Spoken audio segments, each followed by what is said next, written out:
আমরা সবাই জানি বাংলাদেশের মানুষের রেল হচ্ছে আবেগের জায়গা। বাংলাদেশ স্বাধীনতার আগেও বিভিন্ন সীমান্ত দিয়ে রেল যোগাযোগ ছিল। আবারও রেলের একটি চুক্তি হয়েছে এবং এই নিয়ে সোশ্যাল মিডিয়ায় ব্যাপকভাবে সমালোচনা হচ্ছে।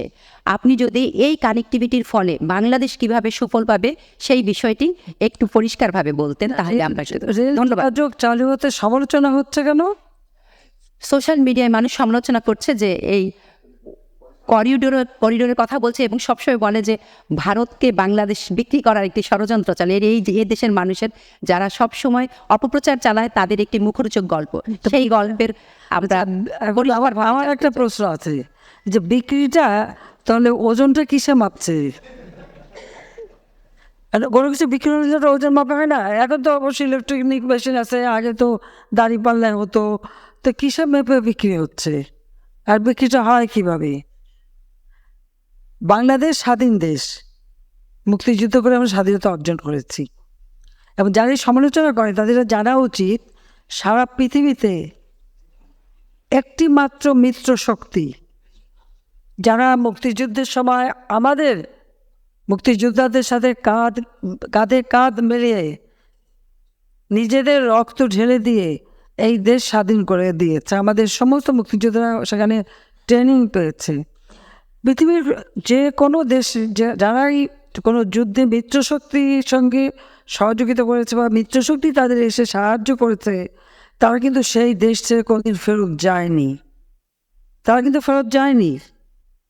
এখনও জাপানে আমেরিকার সৈন্য, জার্মানিতে রাশিয়ান সৈন্য সহ এরকম পৃথিবীর বিভিন্ন দেশ দেখলে সে দৃষ্টান্ত পাওয়া যাবে। এখানে ভারত কিন্তু ব্যতিক্রম।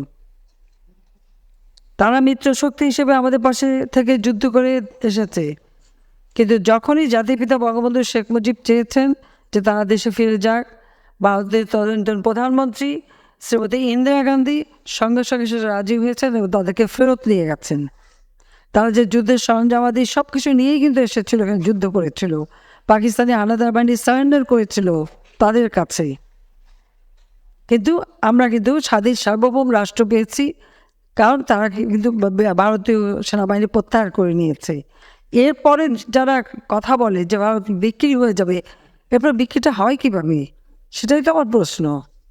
আসলে যারা বলে তারা নিজেই ভারতের কাছে বিক্রি করা।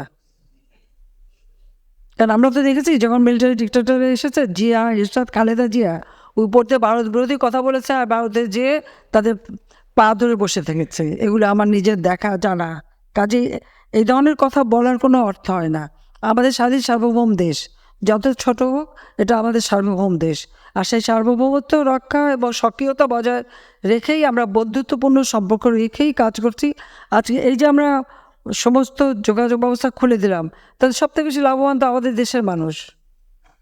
তাদের যোগাযোগ করতে হয়, যেতে হয়, চিকিৎসার জন্য যায়, পড়াশোনার জন্য যায়, বা অন্যান্য কাজে যায়, হাট বাজার করতে যায়, আজমির শরীফে যায়, আবার বিভিন্ন জায়গায় যায়। তো আমাদের ব্যবসা বাণিজ্যের ক্ষেত্রটা তো আরও উন্মুক্ত হবে।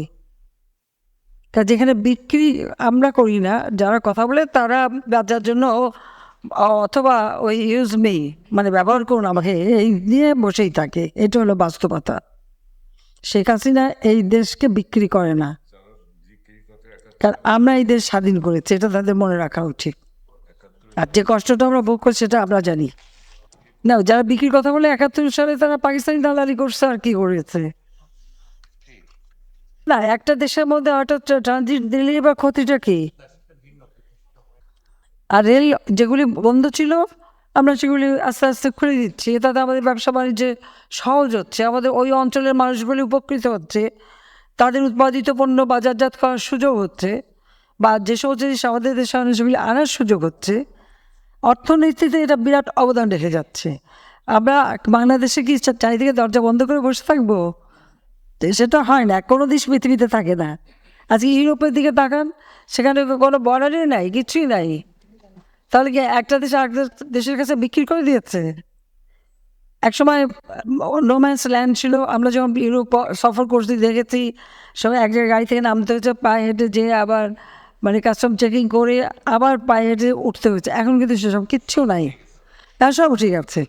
কিন্তু প্রত্যেকটা দেশ সভরেন দেশ, স্বাধীন দেশ, কেউ কাউকে তো বিক্রি করেনি। তারপরে সাউথ এশিয়াতে কেন এই বাধা দিয়ে রাখবো? তারা আমাদের দেশের মানুষগুলির কথা চিন্তা করতে হবে, কারণ আমাদের মানুষের ভাগ্য পরিবর্তন করাটাই আমাদের সব থেকে বেশি প্রয়োজন। ধন্যবাদ। আর কি?